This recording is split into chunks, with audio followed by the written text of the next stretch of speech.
Hi again, everyone. I'm Ollie Matthews. This is Refuge from Narcissism, and this refugee video is sponsored by contribution from Tanya, and we've heard from her several times, and here's her story. Hi, Ollie. Tanya here again. My sister Holly is the golden child. My mom has groomed Holly to be the golden goose. But now that I think about it, I think both parents saw their 5 children as money resources or lines of credit since we started earning money as teenagers. Boomers always do. I mean, I've talked about this ad nauseum about my fucking parents controlling my money, especially my mother. Anything to get her hands on my money. Took my paper route money, took my birthday money, took Christmas money, just took it. Oh no, I'm putting it away. Meanwhile, you're standing there watching your friends play video games or get sodas. It's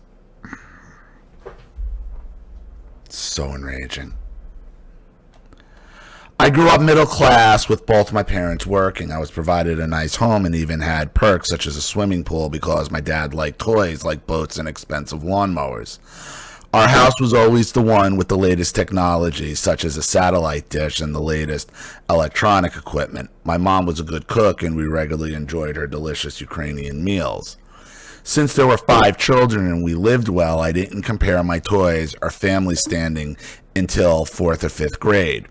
We had immigrated to the U.S. just a few years prior and were already middle class. When classmates returned after Christmas break, students compared gifts and showed off their wares.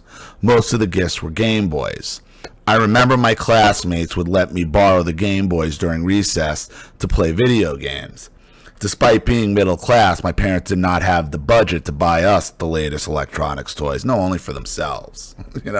Only for themselves. My father, believe me, my parents had VCRs and all that stuff, color TVs in every fucking room, all that, except mine. Theirs, the kitchen, the family room, the den.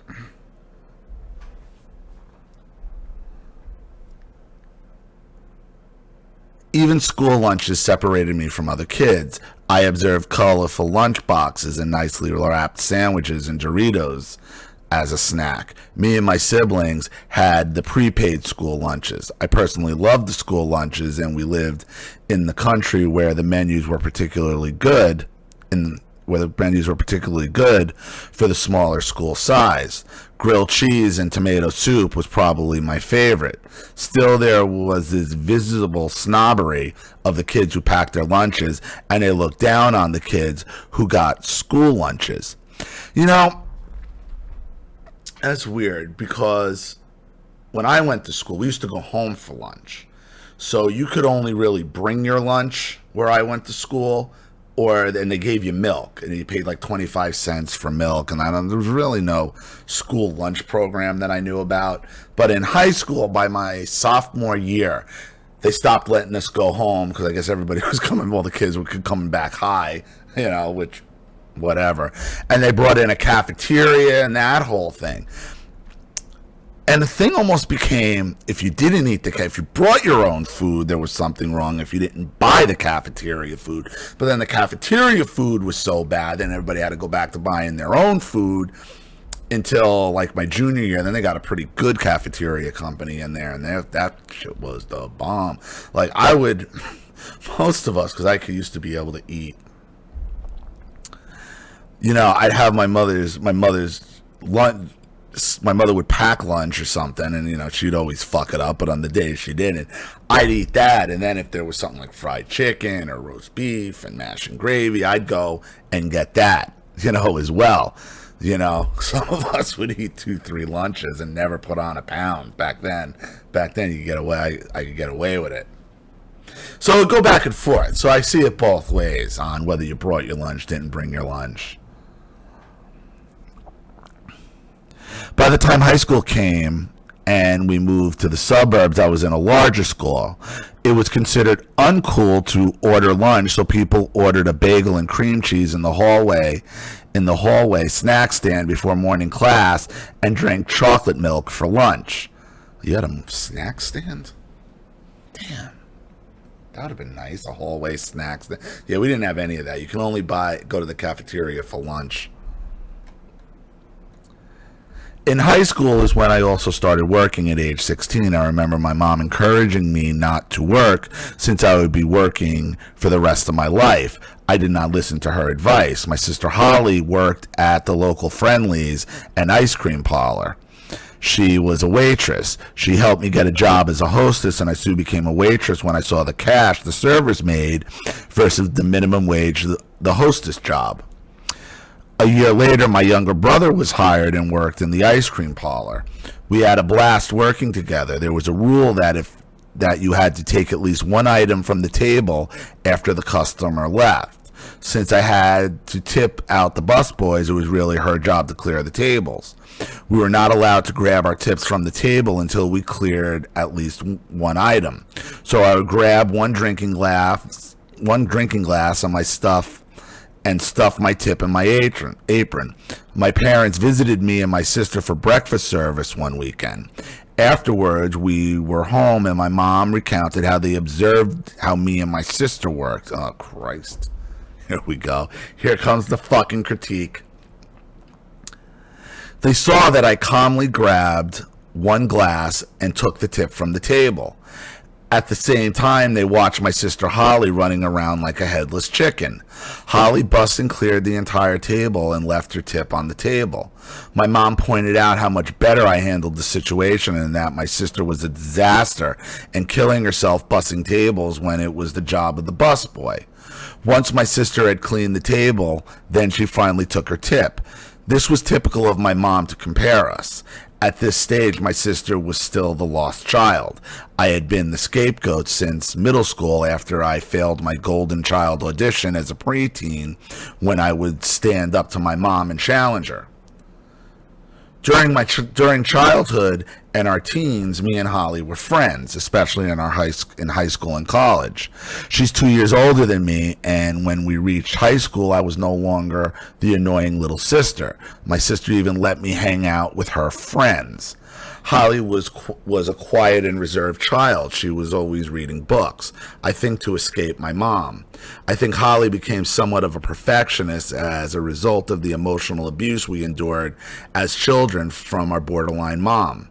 Holly was also pretty. By high school, she was 5'4", with medium-length brown hair and beautiful green eyes. She was so beautiful, she was hired as a model on the spot at Abercrombie and Fitch. Holly was naturally shy but confident. Her beauty opened a lot of doors for her. Since Holly was a perfectionist, she also excelled academically. She was in honor society. Since I was 2 years younger, teachers who had Holly as a student automatically expected a lot from me. I was more of an A or B person. I got an 88 on an exam. That was fine with me. I'd rather have a free weekend and do something fun instead of wasting my weekend studying to earn a 97. Since Holly and I both worked in high school, we could finally afford trendy clothes as our peers. That was so freeing. My senior year. Because I remember, it was my junior year. It was my junior year, because my sophomore year, my mother pulled this thing. I'm not buying any. My parents pulled this thing. We're not getting any new clothes. You don't need new clothes. Why do you need new clothes? Why do you need new clothes for a new school year? What do you need? You haven't really grown. You're fine. You're done growing, because I had finished. Like, what do you mean? You're not.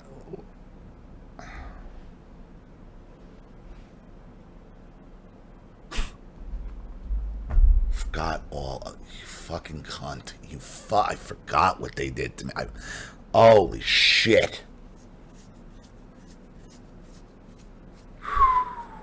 Never again. And then when I got a job, when I was working at ShopRite and I was making money, I was able to go and buy my own school clothes, bought whatever I wanted. Oh, did that fucking piss her off. And better yet, I was able to use, because I was family, I was able to use my father's employee discount when he was working at Abraham and Strauss, A&S. And like, how'd you figure it out? Not an idiot. I know I've seen mommy do it. Go to fucking Personnel, get the shopping pass. Idiot. I know your fucking employee number, idiot. Oh, so oh. Man,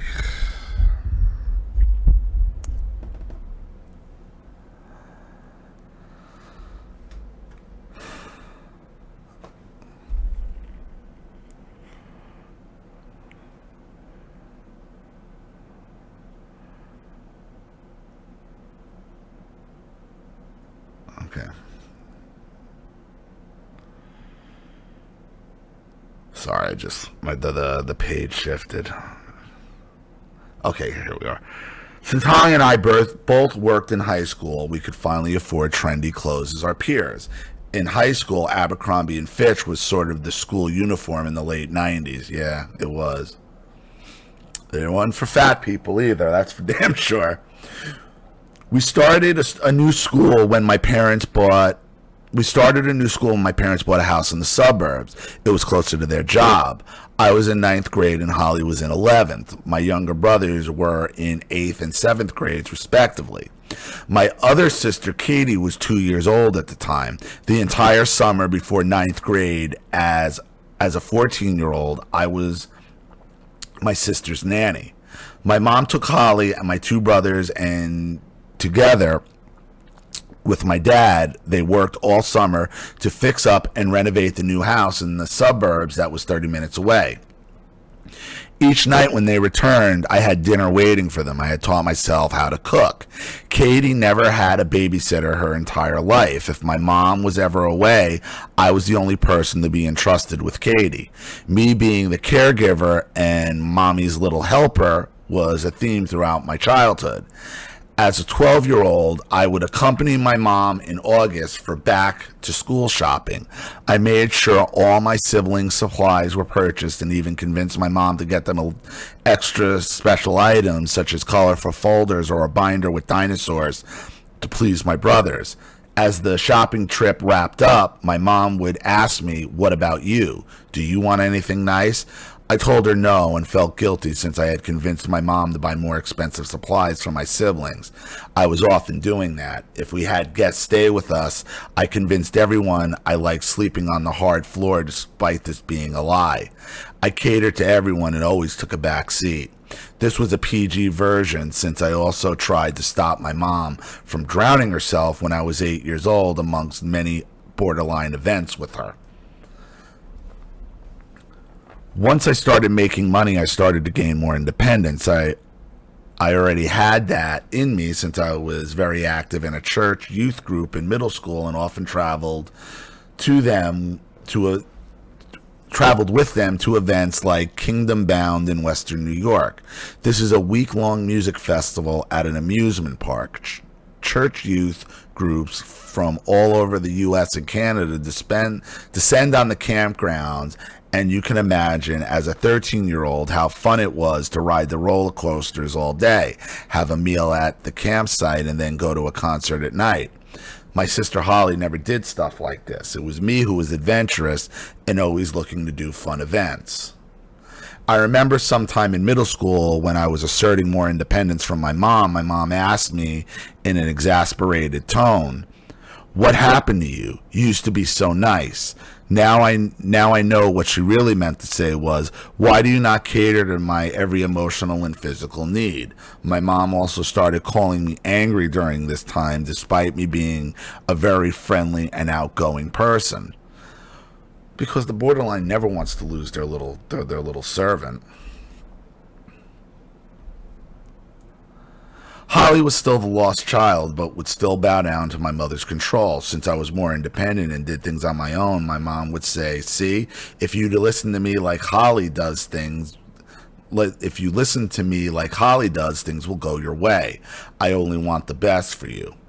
For her senior ball, despite Holly being the new girl at school, she was asked to go to prom by one of the popular guys who was a football player. I remember watching from the sidelines as my mom and Holly planned for the ball. My mom seemed so proud that her daughter was with the popular kids. My mom picked Holly's ball gown and went with her to do her hair and makeup. I remember my sister coming home and I was amazed at how beautiful she looked. She looked like an elegant fashion model. The dress my mom chose was not cheesy but classic. I looked up to my sister and was so proud she looked so beautiful and had a nice time at the ball. By the time my prom rolled around, my mom and I were at odds, so there was no way I was taking her dress shopping. Not that she offered either. Holly took me dress shopping. Let's just say I didn't have the glamorous experience like my sister did. The guy who did my hair did a terrible job, and I didn't look the way I had anticipated for prom. I remember showing up to take photos with the people I was taking a limo with, and my frenemy said, "Why do you look like a 25-year-old?" My mom kept saying, "That's just to get under your skin, Tanya. I mean, girls, especially then, are horrible." My mom kept saying all day as I got ready, "See, if you listened to me, none of this would have happened." My mom declared that this was because I didn't let her control the entire process, and this is why the end result was less than perfect. This became a theme of my teens. If you only had listened to me, this would not have happened.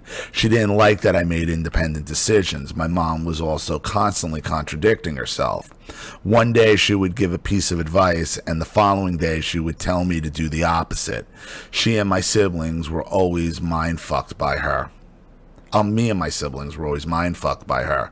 For the most part, the decisions I made in my teens and 20s were successful. It was when I failed my mom would capitalize on my failure to assert her dominance and claim I only failed since I didn't listen to her. Once I entered the career world after college, my mom gave terrible advice of how I should handle situations at work. I listened to her one time and I got in trouble. Holly graduated university at the top 1%. At the top 1% of the 1%. She got the President's Medal for this honor. I graduated with high honors. However, I wanted a life during my college experience and followed that same model as I did in high school. These straight A students always look stressed. That was not for me. In our late 20s, I remember being the last to find out Holly started graduate school. She was getting her MBA. Because that's all she's successful at is academically. Professional, lifelong student. Sounds just like my Aunt Barbara. Sounds just like my godmother. Professional student. Professional student, because that's what she can excel on. And that's what makes your mother happy.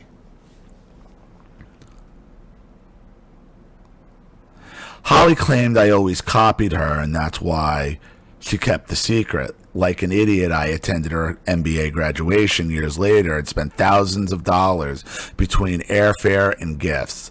During this graduation weekend, Holly was terrible to me.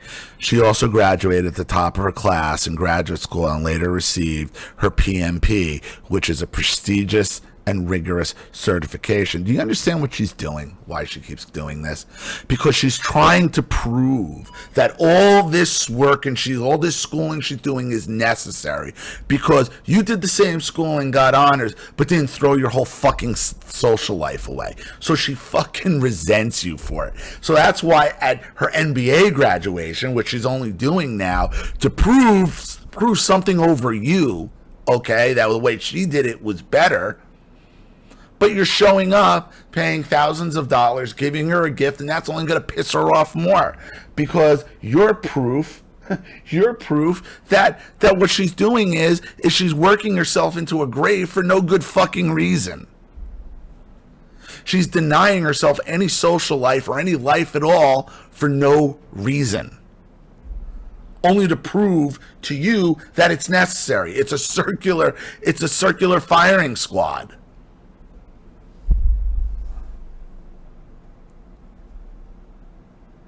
During college, me and my siblings all worked. We were still living in the fixer-upper in the suburbs. When I was about 19 years old, my mom was spiraling in the kitchen. She dramatically said that they would be in the paper. She said my father didn't pay the property taxes and the names would be printed in the local paper.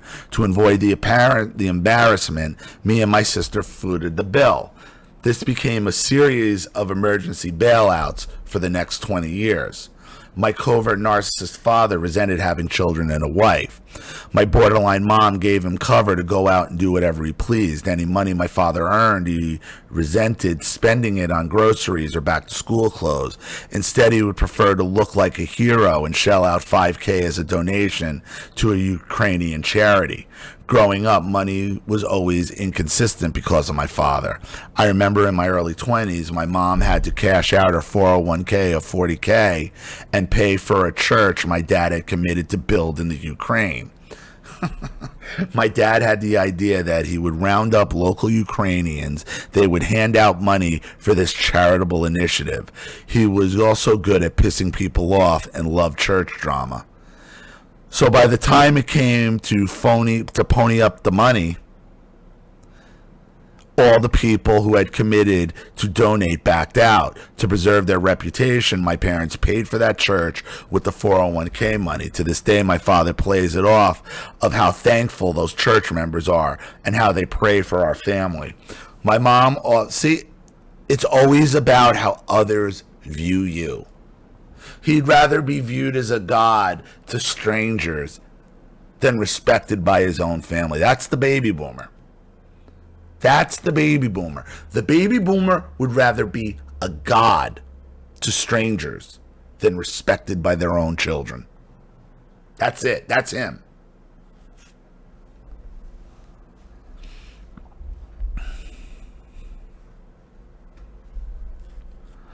My mom often brought up bailing out my father, that she had to cash out her 401k to further perpetuate the narrative that he was not good with money.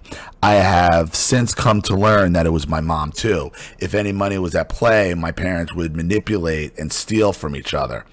They also had their own trucking company. It was successful when my dad decided to sell all the trucks behind my mom's back and shut down the business. He still had this business active and convinced the bank to give him a $100,000 line of credit to expand his make-believe business. He had other plans for that money. My mom found out, and since she was still on the business account, took that $100,000 and paid off all their debt behind his back. It was a constant battle. Both parents spent beyond their means. My parents have lost homes to foreclosure and filed for bankruptcy. Me and my siblings never learned money management from our parents. In fact, we did the opposite of what our parents did. We spent within our means and saved. My mom campaigned me and my sister that my dad saw us as cash cows and not to let him take advantage of us. But in truth, my mom was the operator behind the scenes. It's no accident my mom has a credit card at her disposal that's in my sister's name. Stupid. Of course, the secret is kept from my dad, yet she is the one taking advantage of us. I believe this for a long time until she tried to recruit me to follow a similar setup, and I turned her down. When my parents moved back to New York in 2010, my mom tried to convince my brother, who was unmarried at the time, to buy a house in his name, and my parents would rent it from him. Yeah, okay. My brother told me he knew if he ever took that path, he would never get married. While both my brothers caved to a lot of pressure from my parents when it came to money, this is where they had to put their foot down. When I was in my mid-20s, I had moved out of New York with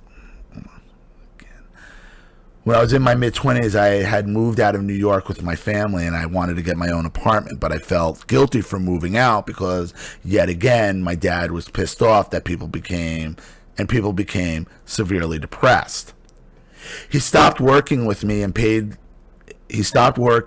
and me and my sister paid the mortgage and the expenses. My dad camped out in our living room for 1 year and was on the phone with pyramid scheme operators.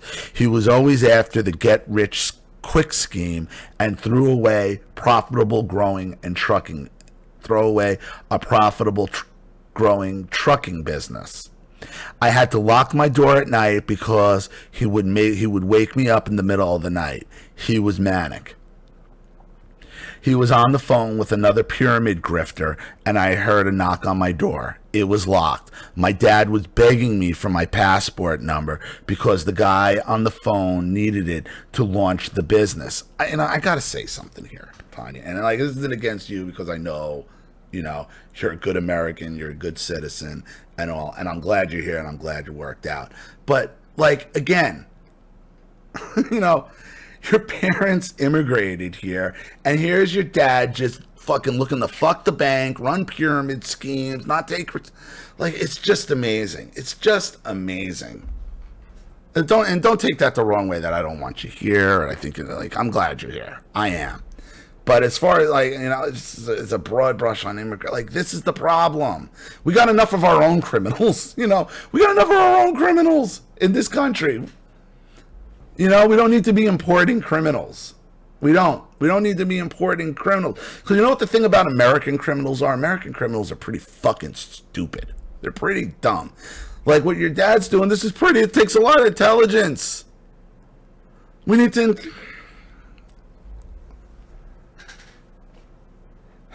Frustrating. Even, you know, and even with his successes, he's still trying to figure out how to screw people.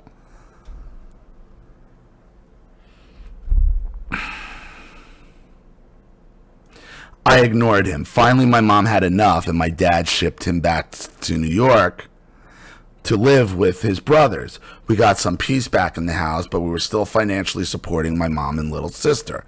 This is why I didn't move out. I didn't want to abandon them.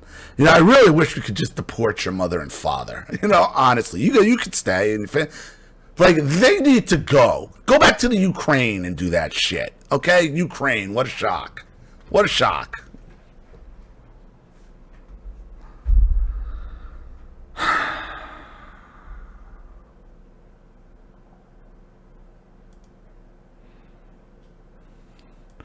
My mom moved back to New York a year later with my little sister as she was entering junior year in high school. She wanted to save face and her reputation. Despite my parents' toxic relationship, they continue to stay married since divorce is frowned in Christian circles. My mom often says, "What's the point of divorce? I will use him for his money." In the mid-2000s, when my dad was still trucking, another car caused an accident and my dad wrecked his tractor trailer. He was trapped but was able to escape with minimal injuries. My mom later told my dad it would have been better if he died so that she got a large insurance payout. My dad often recounted this story to me to garner sympathy and was surprised my mom had hoped he would die.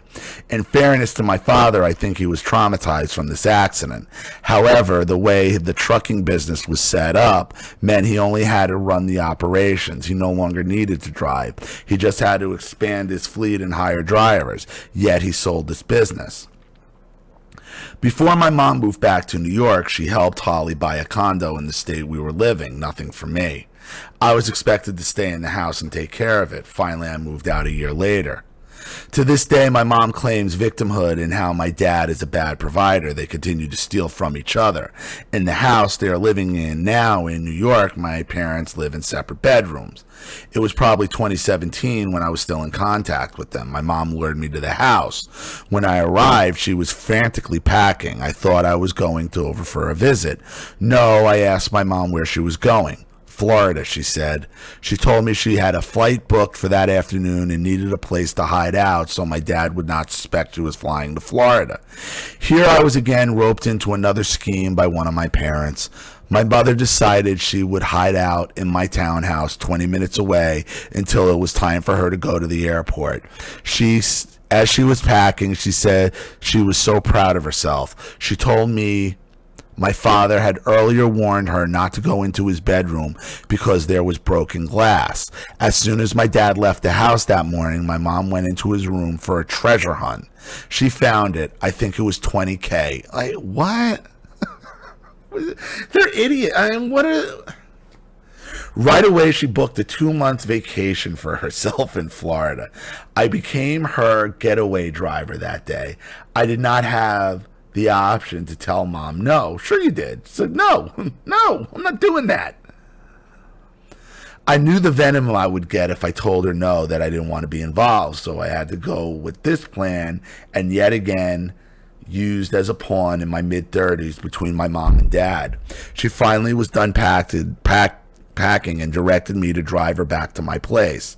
Her flight was not for another 3 hours. My mom has extreme road rage. I was surprised she even let me drive. During the 20-minute drive, she already charged and how dictating how I should drive. She also got mad when she perceived people were cutting me off. I was in a frozen-like state, trying not to poke the angry bear. As I took the exit to my townhouse and needed to pay attention to the road, my mom was still dictating how I should drive. Since I disobeyed her as I took the exit, she started screaming at me. She was accusing me of purposely trying to sabotage her. Her arms were swinging in the passenger seat, and she was squealing like a pig, but it was really her screaming. When I reached the stoplight, I was supposed to take a right turn to drive to my townhouse. She demanded I take a left and drive her immediately to the airport. For the next 10 minutes, she was screaming, and I was hoping she would not hit me. I pulled up to the departure lane at the airport, and she continued her vile comments, even as she took her luggage out of my SUV. I was shell-shocked and numb. I drove away. I had the day off from work, so this was another episode with my borderline mom. I did not want to go home, so I drove to the lake 20 minutes away. I ordered lunch from my favorite spot and sat on the picnic table in front of the restaurant as I gazed at the lake, hoping it would provide some sort of comfort. Midway through lunch, I get a panicked phone call from my dad. He asked, "Where's Mom?" I told her I just dropped her off at the airport, that she was headed to Florida. He told me the money is gone. He said that money was charity money and Mom had stolen it. Who cares? Dad had hung up on me. I guess he called my mom right away. 5 minutes later, my mom calls me. I pick up, and right away she yells at me, "How dare you tell your father I'm going to Florida?" She hangs up on me. The best part was I asked Mom during the car ride to give me the address of the condo she rented in case anything happened. She refused. A couple days later, I found out my sister Holly had joined my mom on the trip. I pointed out to Mom it was another vacation I was excluded from. My mom declared that Holly just showed up, that Holly was not invited. Well, where did the address come from? That my mom wanted to be alone and Holly just showed up. Yeah, right. How would Holly know where to go if she was not given the address? The address my mom had never given me. In the subsequent years, my family took this vacation every year in June, and I was never invited. Even my dad joined them in later years. The first time I found out Mom and Holly took a vacation without me was in 2016. Shortly after this trip, I mustered the courage to tell my mom how left out I felt from not being invited. My mom snapped back, "Why would we invite you? All you do is cause trouble." In 2015, my mom was happy when I footed the bill for a vacation to Wildwood on the Jersey Shore. She had no problem going on vacation with me when I paid for it. My parents never encouraged me or my sister to get married. Why would we try to talk about it with my mom? When we would try to talk about it with my mom, she put up her arms as if she was surrendering and proclaimed she did not want to be involved since she was a failure in choosing her partner. Both my brothers have settled down and have kids. I was always afraid of marriage and would run if the guy I was dating did anything that resembled my father. The main red flags were disloyalty, not being a provider, lying and disrespecting me. Yet I always seemed to draw these guys in. I had multiple opportunities to be married, but saw it more as another prison, and I had not yet escaped the prison of my controlling parents.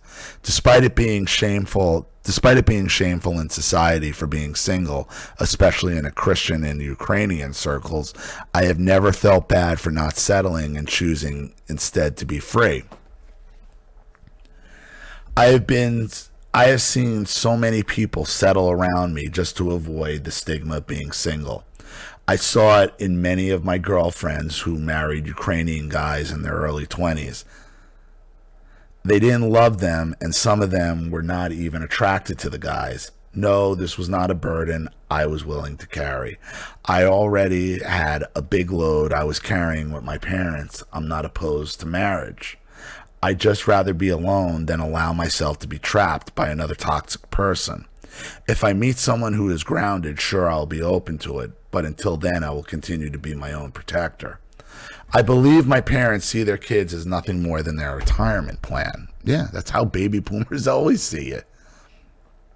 Understand, baby boomers see their children as equity.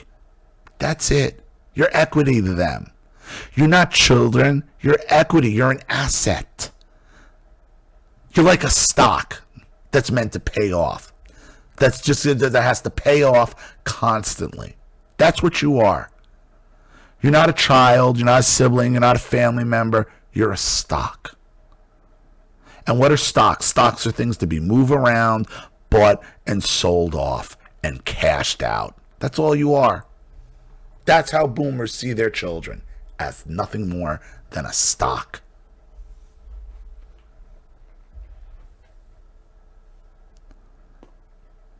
My mom has already been grooming Holly for the last couple decades. As they enter their mid-60s, my dad has a new victim hat he can wear of an old feeble man who needs to be taken care of.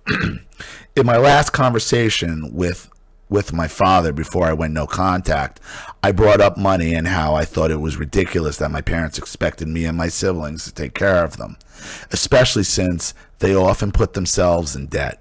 My dad gave me his usual wide smile, looking pleased with himself as his eyes glistened. He said, "Yes, you kids need to take care of me and Mom. Thanks, Tanya." You're just a stock, a 401k plan. That's it. 401k plans aren't meant, they're meant to be cashed out at retirement, okay? You're a stock that constantly keeps getting cashed out, that's constantly being cashed out. That's it. So, I hope that helps. Thank you so much for another contribution and story, Tanya. I really appreciate it. Thank you to everybody watching. Please leave any opinions or advice in the comment section below. And again, if you want your story read on the channel, you have a topic you'd like me to cover, something you'd like me to expose, you'd like to set up a Skype, phone call, have a private video made, you'd like to sponsor a video like this for someone who needs help and can't afford it, or just make a contribution to the channel in general to keep it supported, growing, and successful, because this channel survives 100% on contributions from all of you. Without you guys, all this goes away. So if you like what you see here and you want to see more videos like this, you know what to do with the PayPal and email links in the description box. Also, please like and share this video wherever you can. Subscribe to my channel if you haven't, and be sure to click the subscription bell to be notified of all my video uploads. I'm Ollie Matthews. This has been Refuge from Narcissism. Take care, everyone.